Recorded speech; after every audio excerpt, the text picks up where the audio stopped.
Welcome to Madison City Channel's Know Your Candidates interviews, co-sponsored by the League of Women Voters of Dane County. I'm your interviewer, Joy Cardine, and I would like to introduce Angela Jenkins, running for alderperson from District 15. And as we begin, I'd like to give you an opening statement as to your educational, vocational, and civic experience that you have which qualifies you for this office, and why you are running for alder. Thank you. Thanks for having me here.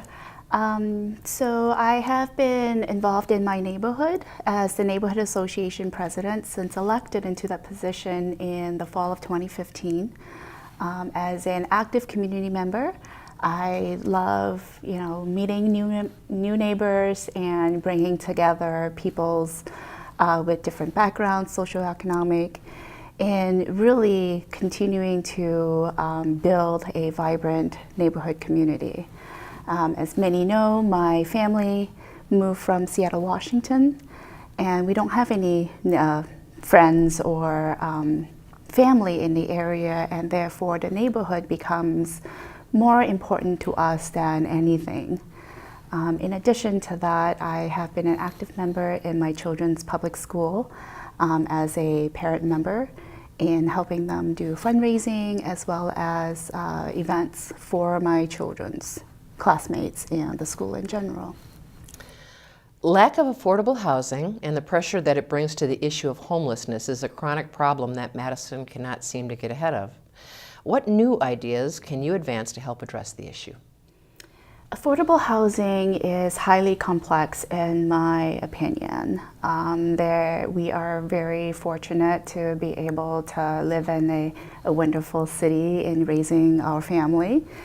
I feel that the program Housing First is an important initiative. We should follow up and have additional resources in terms of able to provide other programming to the residents to ensure that the program is successful, not just initially, but in long term as well. There has been discussion of the policies and procedures of the Madison Police Department. What is your perspective on whether any changes are needed in ways Madison police operate in our community? I feel that public perception is one thing that needs to be addressed. Continued community involvement and collaboration is also important. That is something that I have encouraged and as well as spearheaded in my neighborhood association since my tenure as the president of the association. I think that they are very accommodating and welcome. For instance, we have many community events such as our summer picnic, and we would extend the invitation for officers, not just the neighborhood officers, but the mounted patrol, for instance, and the K-9 unit, to come and socialize and mingle with the kids, the families, and community at large.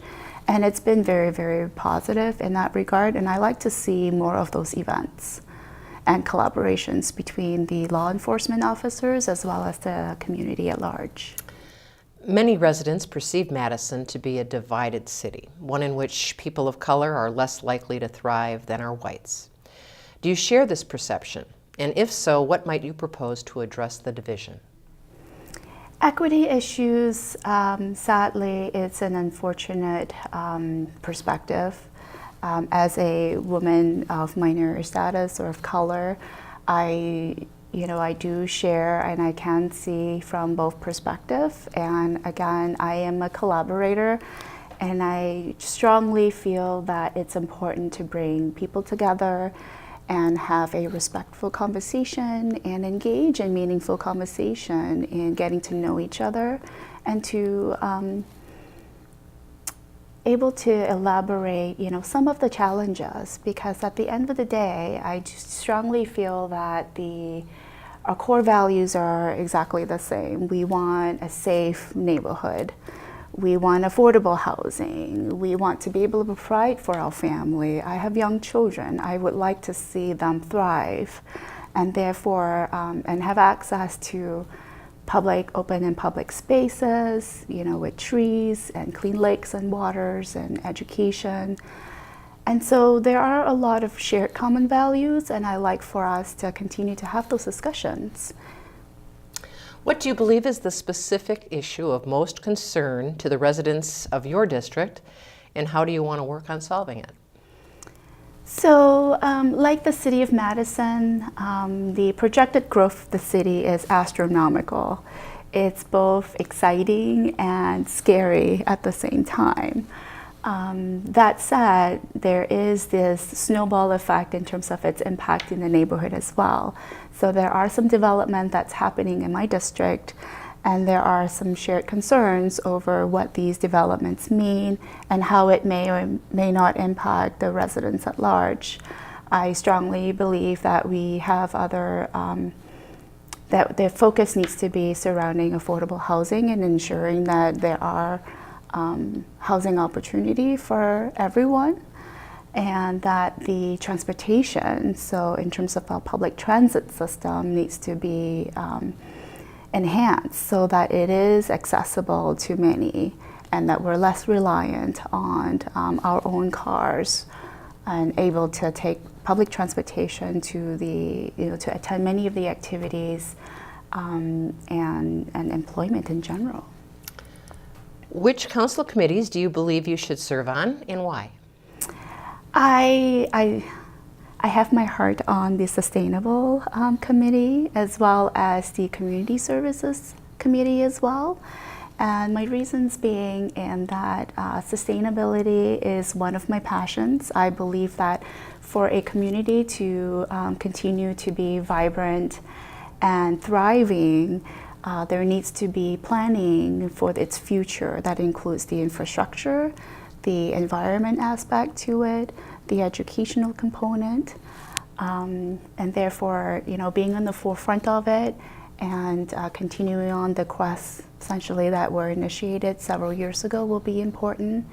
The Community Services or Development Committee, it's also an important passion of mine in that it provides funding and programming services for children, whether it's the pre-childhood programs or the after-school programming, which I feel that is very, very important because the children, youth of, the ever-changing emotional need of our youth are very important.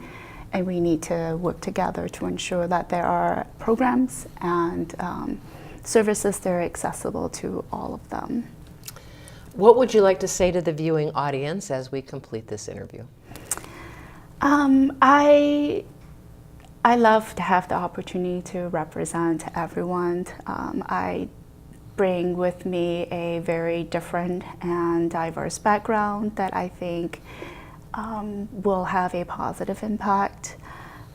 Through my work in the neighborhood association as well as professionally, I've been working with young children, especially young women in general in the area of STEM.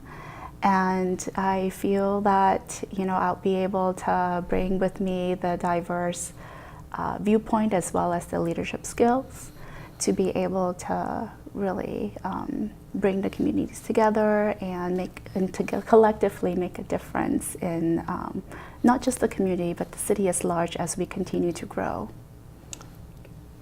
I would like to thank Angela Jenkins for speaking with us and the viewing audience for taking the time to know your candidates. As with every election, please vote. On behalf of the Madison City Channel and the League of Women Voters of Dane County, I thank you for joining us.